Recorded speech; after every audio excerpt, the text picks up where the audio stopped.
L'urine chaude a trempé mes bas après 40 minutes d'attente et les cris cruels de mon propre fils. Je m'appelle Bernadette, j'ai 68 ans et je suis propriétaire de la boulangerie L'Épi Doré à Toulouse. Mon fils croit que je suis un fardeau dans ma propre maison, mais il a oublié qui détient les actes de propriété de tout cet empire. J'ai toujours pensé que l'odeur du pain frais était le parfum de l'amour, mais ce matin-là, ma maison sentait l'humidité et le mépris. Je vis à l'étage de la grande maison que j'ai construite pierre par pierre avec mon défunt mari Raymond, juste au-dessus de la boulangerie qui nourrit ce quartier depuis 40 ans. Mes mains, maintenant tachées et aux articulations gonflées par l'arthrite, ne sont pas des mains de princesse. Ce sont des mains qui ont pétri des tonnes de farine, qui ont porté des sacs lourds et qui ont compté chaque centime pour que Sébastien, mon fils unique, ne manque jamais de rien. C'était peut-être mon erreur, tout lui donner sans jamais rien demander en retour. À mon âge, le corps ne prévient plus, il exige. J'ai un problème de vessie, quelque chose de courant pour les femmes qui ont accouché et travaillé dur. Le médecin m'a dit que je ne peux pas me retenir longtemps. Sébastien le sait. Il le sait parce qu'il m'a lui-même accompagné au rendez-vous quand il était de bonne humeur ou quand il avait besoin de me demander de l'argent pour ses affaires qui n'aboutissent jamais. Ce matin-là, l'urgence m'a frappé fort. Je me suis levé du fauteuil où je vérifiais les factures d'électricité, qui ont d'ailleurs beaucoup augmenté depuis que Sébastien est revenu vivre chez moi après son divorce. J'ai marché aussi vite que mes genoux me le permettaient vers la seule salle de bain complète de l'étage. La porte était fermée et on entendait le bruit de la douche à pleine puissance. La vapeur s'échappait sous la porte. J'ai frappé doucement d'abord. Personne n'a répondu, seulement le bruit de l'eau qui coulait, gaspillée. Ma vessie a commencé à me faire mal, une douleur aiguë dans le bas-ventre qui m'a fait croiser les jambes instinctivement. J'ai frappé à nouveau, plus fort cette fois, avec le désespoir de celle qui sait que le temps presse. « Mon fils, s'il te plaît, c'est urgent. Ouvre-moi un instant. » La réponse que j'ai reçue n'était pas celle d'un homme de 42 ans, élevé avec des valeurs. C'était le rugissement d'une bête mal élevée. « Attends dehors comme un chien, vieille casse-pied. Je suis occupé. » Les mots m'ont frappé plus fort qu'une gifle. Comme un chien. C'est ainsi qu'il me voyait. Pas comme la mère qui l'a soigné pendant ses fièvres. Pas comme la femme qui a payé son école de commerce. Pas comme la propriétaire de la maison où il se douche gratuitement avec l'eau chaude que je paie. Je suis resté paralysé. J'ai essayé de tenir. Je me suis appuyé contre le mur du couloir, respirant profondément. J'ai regardé l'horloge. 5 minutes ont passé, puis 10, puis 15. L'eau continuait de couler. Il ne se lavait pas. Il restait là exprès, me punissant d'avoir interrompu sa tranquillité. À 40 minutes, mon corps a cédé. J'ai senti la chaleur liquide descendre le long de mes cuisses, trempant ma jupe, mes bas, formant une flaque sur le carrelage que j'avais moi-même nettoyé ce matin. L'humiliation fut totale. La porte s'est ouverte d'un coup. Sébastien est apparu avec une serviette autour de la taille. Il m'a regardé, a baissé les yeux vers mes pieds, a vu la flaque. J'ai attendu des excuses. Il a seulement fait une grimace de dégoût. « C'est dégoûtant, maman. Tu deviens gâteuse. Nettoie ça avant que toute la maison ne sente mauvais. » Et il est parti dans sa chambre en claquant la porte. Je suis resté là, trempé. « Merci, mon fils, ai-je murmuré. Merci de m'avoir ouvert les yeux. Mais avant de continuer, vérifiez si vous êtes déjà abonné à la chaîne et dites-nous en commentaire de quelle ville ou pays vous nous regardez. Nous aimons beaucoup savoir jusqu'où nos histoires voyagent. Je suis allé dans ma chambre en marchant avec difficulté. Je me suis déshabillée avec une dignité que je ne savais pas avoir. Je me suis mise sous la douche, cette même douche qu'il avait monopolisée, et j'ai laissé l'eau nettoyer ma peau, mais pas ma mémoire. Pendant que l'eau coulait, j'ai pensé à ma vie. J'ai pensé à mon mari Raymond, paix à son âme. Il disait toujours que j'étais trop douce avec le garçon. Celui qui n'apprend pas à gagner son pain ne sait pas apprécier la table. Raymond avait raison. J'avais créé ce monstre. Je lui avais appris qu'il pouvait me traiter ainsi parce que toujours, absolument toujours, je lui pardonnais. Je suis sortie de la salle de bain et je me suis habillée avec des vêtements propres. Je suis allée chercher la serpillière et l'eau de javel, j'ai nettoyé le couloir, J'ai frotté chaque centimètre jusqu'à ce qu'il ne reste aucune trace de mon accident. Pendant que mes mains bougeaient, mon esprit tissait un plan. Ce n'était pas un plan de vengeance avec des cris. Ce n'allait pas être un scandale. À mon âge, on apprend que le silence est plus bruyant que les cris. Sébastien est sorti de sa chambre 1 heure plus tard, habillé et parfumé, prêt à manger. J'ai faim. Qu'est-ce qu'il y a pour le déjeuner ? A-t-il demandé comme si rien ne s'était passé, s'asseyant à la place de son père. Je lui ai servi une assiette pleine de bœuf bourguignon, son plat préféré. Je l'ai regardé manger avec cette voracité égoïste, sans dire merci, en regardant son téléphone. « C'est un peu fade », s'est-il plaint en repoussant l'assiette. « Bon, je vais faire une sieste. Ne fais pas de bruit. » Il s'est levé, a rôté sans s'excuser, et est parti dans sa chambre. Quelques minutes plus tard, ses ronflements résonnaient à travers les murs. Le sommeil des injustes. C'est alors que la vraie Bernadette s'est réveillée. Je suis allée dans ma chambre et j'ai fermé la porte à clé. Je me suis agenouillée devant l'armoire en cèdre ancien et j'ai ouvert le double fond que Raymond avait conçu des années auparavant. Là, dans une boîte en métal écaillée, se trouvait mon pouvoir. J'ai sorti les documents, les actes de propriété de la maison, le titre de propriété du local commercial de la boulangerie, les procurations notariées, les comptes bancaires qui étaient uniquement à mon nom, bien que Sébastien ait une carte secondaire qu'il utilisait à tout va. J'ai aussi sorti mon carnet de recettes, ce vieux carnet taché d'huile où se trouvaient les secrets du pain que nous vendions. Sans ces formules, la boulangerie n'était qu'un tas de fours et de farine. Sébastien croyait que l'affaire fonctionnait toute seule, mais il n'avait aucune idée de comment on faisait le levain. J'ai passé en revue les papiers. Tout était en ordre. Légalement, il n'avait rien, absolument rien. Il vivait ici par ma grâce, mangeait grâce à mon travail, s'habillait avec mon argent. J'ai sorti 2 grandes valises de sous le lit. J'ai commencé à faire mes bagages avec une précision militaire. Sous-vêtements, robes, chaussures confortables, médicaments, bijoux de famille, documents personnels, la photo de mon mariage. J'ai pris mon téléphone et j'ai fait un seul appel. « Allô, maître Blanchard ?»« Oui, c'est Bernadette. J'ai besoin que vous prépariez les documents dont nous avons discuté il y a 1 an. Oui, ceux-là. Il est temps de les exécuter. » Je suis sortie de ma chambre en traînant les valises. Je suis passée devant sa porte fermée. J'ai eu la tentation de l'ouvrir et de lui crier tout ce que j'avais gardé dans ma poitrine. Mais non, ce serait lui donner de l'importance. Mon silence serait sa pire punition. Je suis descendue à la boulangerie. Les employés m'ont vu entrer avec les valises et sont restés muets. Nathalie, la caissière qui travaille avec moi depuis 15 ans, s'est approchée inquiète. « Madame Bernadette, vous partez en voyage ?»« Oui, Nathalie. Je vais prendre de longues vacances. Très longues. Je suis allée au coffre-fort du bureau arrière. J'ai pris tout l'argent liquide et je l'ai mis dans mon sac. Si mon fils descend demander de l'argent de la caisse, dites-lui que j'ai emporté la clé et l'argent. S'il veut de l'argent, il devra pétrir. » Je suis sortie dans la rue. Un taxi m'attendait déjà. Je suis montée dans la voiture et je n'ai pas regardé en arrière. Le silence de la chambre 405 de l'hôtel Mercure était si absolu que mes oreilles bourdonnaient. Il n'y avait pas le bruit constant du pétrin industriel de l'étage du dessous, ni la télévision de Sébastien à fond avec les matchs de football, ni ses cris exigeant que je lui repasse une chemise. Seulement le ronronnement doux de la climatisation et le trafic lointain de l'avenue principale. Je me suis assise au bord du lit, un lit immense avec des draps blancs et amidonnés. J'ai regardé mes mains sur mes genoux. Elles tremblaient encore un peu, non pas à cause de l'âge, mais à cause de l'ampleur de ce que je venais de faire. J'avais fui ma propre maison, ma propre entreprise. Mais ensuite, j'ai baissé les yeux vers mes chaussures et la sensation fantôme de l'urine chaude trempant mes chevilles est revenue avec une violence qui m'a retourné l'estomac. Cette mémoire olfactive fut l'encre qui m'a empêché de courir, demander pardon à mon bourreau. J'ai sorti mon téléphone du sac. J'avais 5 appels manqués de mon fils. Il était 17 heures. Le prince s'était réveillé. Sûrement il était descendu à la cuisine, traînant les pieds, s'attendant à trouver la table mise et le café fumant. L'ironie m'a arraché un demi-sourire amer.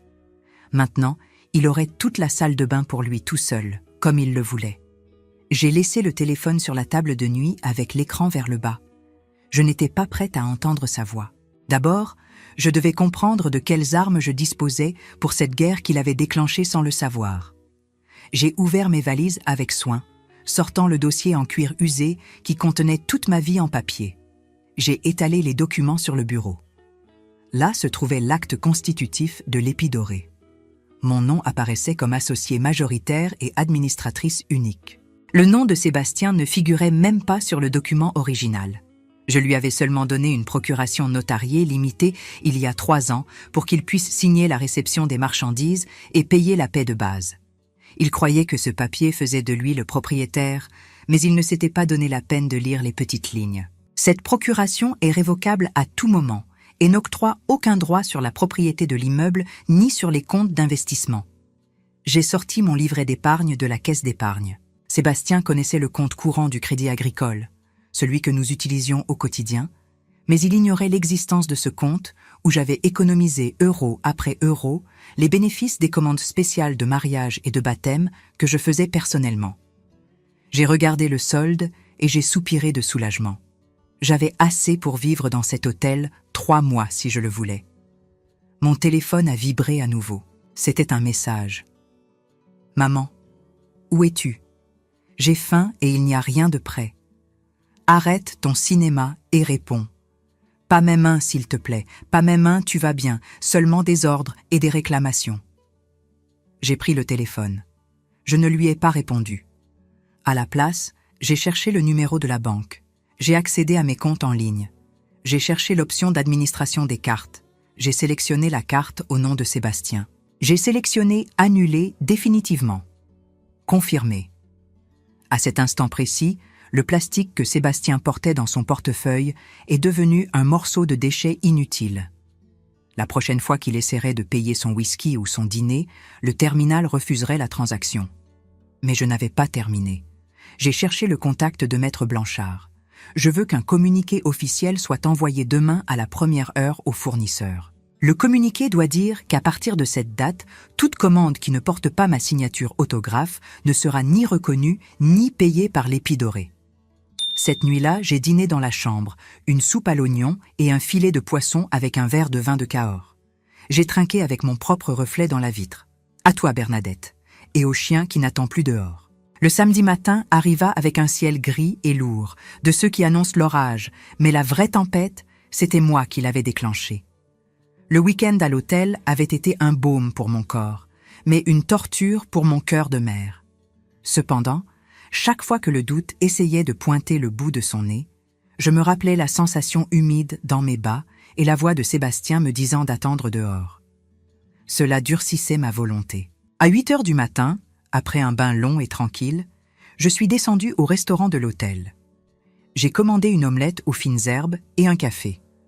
Pendant que j'attendais, j'ai sorti mon téléphone. L'écran s'est illuminé avec une liste interminable de notifications. 20 appels manqués de Sébastien, 15 messages qui allaient de l'exigence à l'insulte et finalement à la confusion. « Où es-tu » Le camion de farine n'est pas venu. « Maman, réponds. Monsieur Gérard dit que tu as annulé la commande. Il n'y a pas de farine pour l'équipe de l'après-midi. » J'ai souri en buvant une gorgée de mon café. Ce n'était pas du sabotage, Sébastien, c'était de l'administration.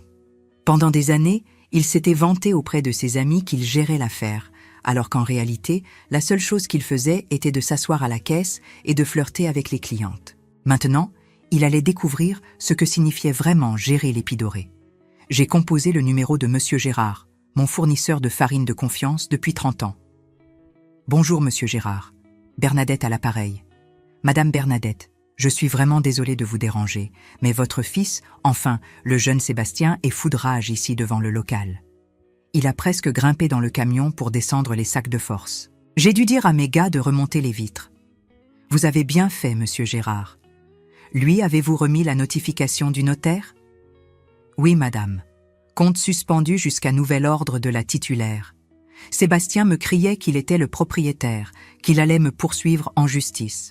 Mais je lui ai dit, écoutez, jeune homme, ici la signature qui compte, c'est celle de votre mère. Et s'il n'y a pas de signature, il n'y a pas de farine. Merci pour votre loyauté, Monsieur Gérard. Je vous appellerai bientôt. J'ai raccroché, j'imaginais la scène. Sébastien, avec sa chemise de marque et ses chaussures italiennes faisant une crise sur le trottoir pendant que les voisins le regardaient. J'ai appelé Nathalie.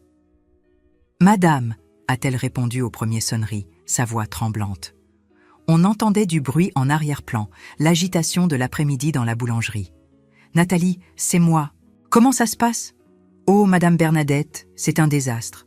Monsieur Sébastien a chassé Monsieur Gérard et ensuite il a envoyé l'aide acheter de la farine au supermarché en taxi. Imaginez, acheter de la farine au kilo au prix de détail. Le pain d'aujourd'hui va nous coûter une fortune. Et le levain, c'est le pire. Marcel dit que la pâte du réfrigérateur sent bizarre. Il dit que vous lui donnez toujours la touche finale avant de cuire et que sans ça le pain ne va pas lever pareil.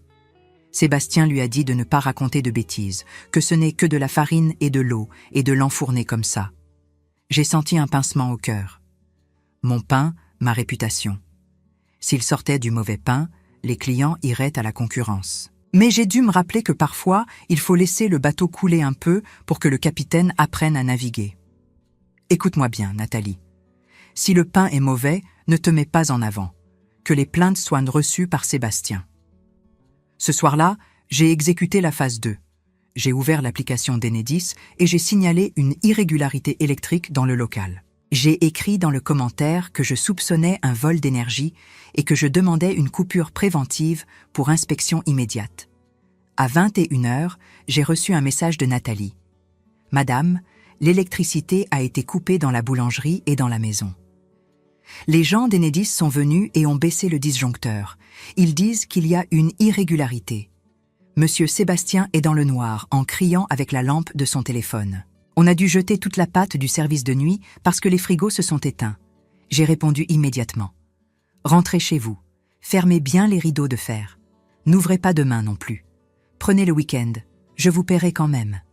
J'ai imaginé Sébastien dans l'immense maison obscure, sans télévision, sans internet, sans climatisation, sans eau chaude parce que la pompe est électrique. Seulement lui et sa conscience dans l'obscurité de la maison que j'ai construite et qu'il a méprisée. Le lundi suivant, je suis revenu. La vraie tempête, je la portais sur le siège arrière du taxi.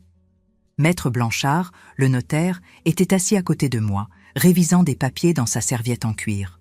C'était un homme de peu de mots, de ces notaires à l'ancienne qui inspirent le respect rien qu'en ajustant leurs lunettes. Le taxi a tourné au coin de ma rue et mon cœur a fait un bond.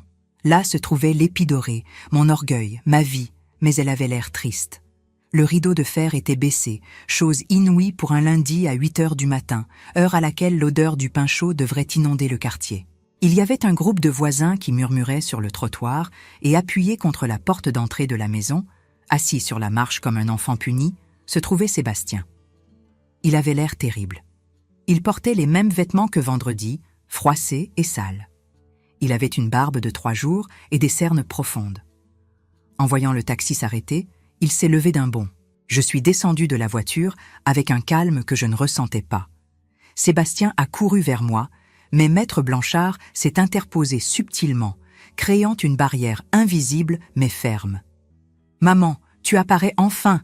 a crié Sébastien d'une voix rauque. « Tu as une idée de l'enfer que ça a été ? Sans lumière, sans eau, sans nourriture, 300 kilos de pâtes se sont gâtés. Ça pue partout, ça pue. » Je me suis arrêté devant lui. Je l'ai regardé de haut en bas. Je n'ai pas vu mon fils. J'ai vu le résultat de ma mauvaise éducation. « Bonjour Sébastien. Je vois que tu as survécu. » Nous sommes montés au bureau de l'étage. L'atmosphère était sinistre, mais j'ai ouvert les volets d'un coup, laissant la lumière crue du matin illuminer le chaos. Il y avait des papiers jetés par terre, une bouteille de whisky vide sur mon bureau et des restes de nourriture. Je me suis assise dans mon fauteuil pivotant, le fauteuil de la propriétaire. « Assieds-toi, Sébastien », ai-je ordonné. « Je ne veux pas. Je ne te demande pas. Assieds-toi. Ou nous appelons la police pour qu'ils te sortent pour invasion de propriété privée. » Sébastien a ouvert grand les yeux et s'est laissé tomber sur la chaise des visiteurs. « Invasion. C'est ma maison. »« Non, » a dit Maître Blanchard en sortant un dossier épais. « C'est la première correction de la journée. Cette maison n'est pas la vôtre. Elle ne l'a jamais été. La propriété est au nom exclusif de Madame Bernadette Vidal. Vous, Sébastien, figurait uniquement comme occupant à titre de prêt à usage, c'est-à-dire un prêt d'usage que la propriétaire peut révoquer à tout moment. Et ce moment est maintenant. Par ailleurs, a continué le notaire, l'audit préliminaire que nous avons réalisé ce week-end a détecté des dépenses personnelles non autorisées pour un montant de 25 000 € au cours de la dernière année. Sorties nocturnes, vêtements, voyages de week-end que vous avez catalogués comme recherche de fournisseurs. Cela, jeune homme, s'appelle abus de confiance. Madame Bernadette a 2 options aujourd'hui. Déposer une plainte pénale, ce qui vous conduirait en détention provisoire pendant l'enquête. Ou bien, Sébastien a regardé le notaire puis m'a regardé. La peur réelle est apparue sur son visage pour la première fois. Maman, tu ne serais pas capable. Je suis ton fils. Le Sébastien que j'ai élevé ne laissait pas sa mère uriner sur elle-même dans un couloir, ai-je dit d'une voix brisée mais ferme. Cet homme qui m'a regardé avec dégoût vendredi est un étranger pour moi. Et les étrangers qui me volent, je les dénonce. Sébastien s'est effondré sur la chaise, il s'est couvert le visage avec les mains, il a commencé à sangloter. « Qu'est-ce que tu veux que je fasse » a-t-il murmuré entre ses doigts. « Je n'ai nulle part où aller. Mon ex-femme ne me répond pas. Je n'ai pas d'argent. Mes amis, quand je leur ai demandé un prêt samedi, ils m'ont tous bloqué. Je vais te donner une chance, Sébastien. Une seule. Mais les règles changent aujourd'hui radicalement. À partir d'aujourd'hui, tu cesses d'être le gérant général. Ce poste reste vacant jusqu'à ce que j'embauche un professionnel. Toi, Sébastien, tu es licencié de l'administration. Je vais te réembaucher, mais tu vas commencer tout en bas. Ton nouveau poste est aide générale de nettoyage et entretien. Ton salaire sera le SMIC. Tu paieras un loyer pour vivre dans cette maison. Il sera déduit de ta paie. Et ta première tâche est de descendre à la zone de production et de nettoyer tout le désastre. Tu vas sortir la pâte pourrie avec tes propres mains.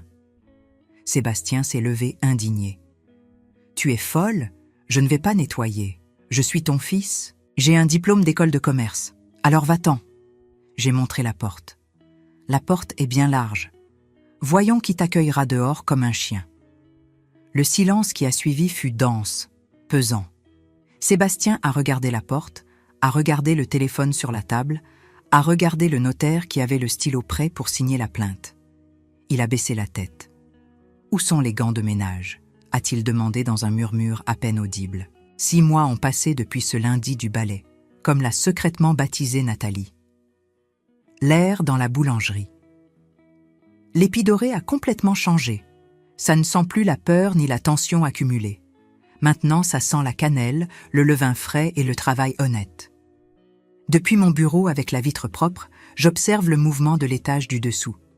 Il est 6 heures du matin et la file de clients sort jusqu'au trottoir. Là se trouve Sébastien. Il ne porte pas son costume italien ni ses chaussures vernies qu'il utilisait avant pour impressionner personne.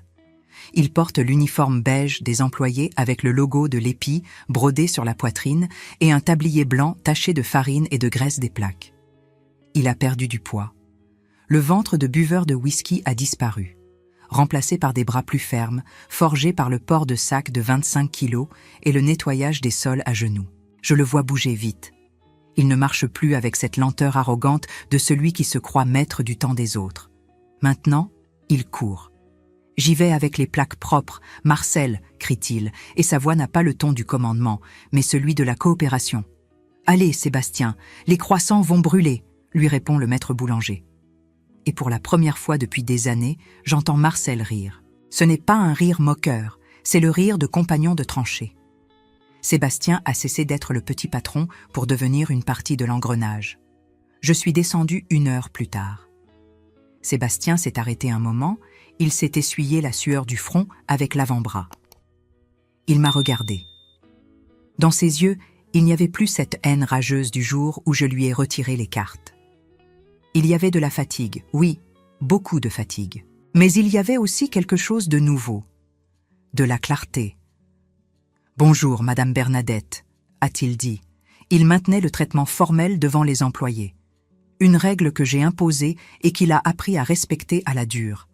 Florent, le nouveau gestionnaire, m'a présenté les chiffres plus tard.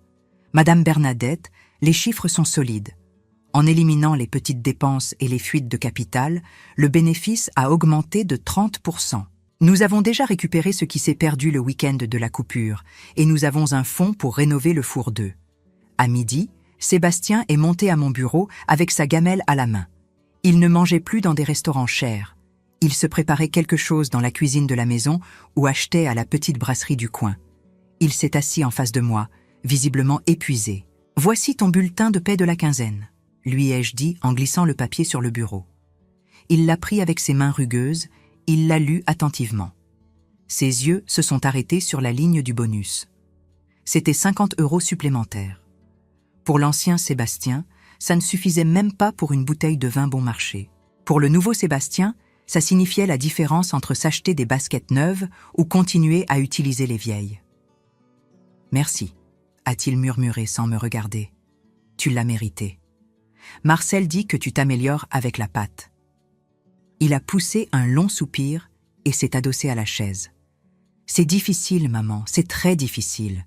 J'ai mal à des muscles que je ne savais pas avoir. Et les gens, certains voisins se moquent quand ils me voient sortir les poubelles. C'est vrai, mais au moins maintenant je dors tranquille. Quand je me couchais avant, je pensais toujours à quel mensonge j'allais te raconter pour te soutirer de l'argent. Maintenant, j'arrive tellement fatiguée que je tombe comme une pierre et je sais que l'argent que j'ai dans ma poche est le mien. Personne ne peut me le réclamer. Cette phrase fut ma victoire. Le mien. Enfin, il comprenait la propriété. Pas la propriété des actes de la maison, mais la propriété de son propre effort.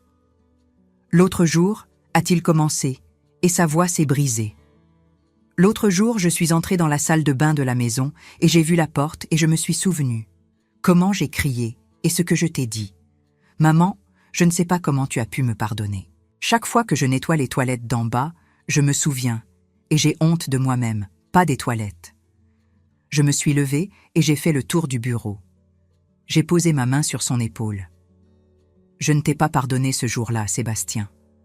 Ce jour-là, j'ai perdu le respect pour toi. Le pardon, tu le gagnes maintenant. Chaque fois que tu traites bien Nathalie, chaque fois que tu arrives tôt, chaque fois que tu es un être humain décent. Ce soir-là, Sébastien m'a acheté des chaussons aux pommes de la concurrence avec son propre argent. Nous avons mangé ensemble dans la cuisine. Il a fait la vaisselle en sifflotant une mélodie tranquille. Je suis allée me coucher le cœur en paix. Mon héritage n'était pas les actes de propriété, ni les comptes bancaires, ni la recette secrète. Mon héritage était de lui avoir rendu la capacité de se débrouiller seul.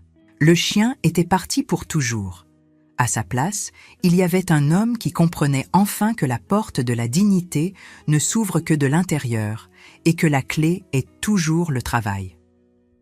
Si cette histoire a touché votre cœur, répondez ici dans les commentaires. À ma place, qu'auriez-vous fait? N'oubliez pas de regarder la prochaine vidéo qui apparaît sur votre écran. Elle apporte un rebondissement surprenant et émouvant qui vous captivera du début à la fin.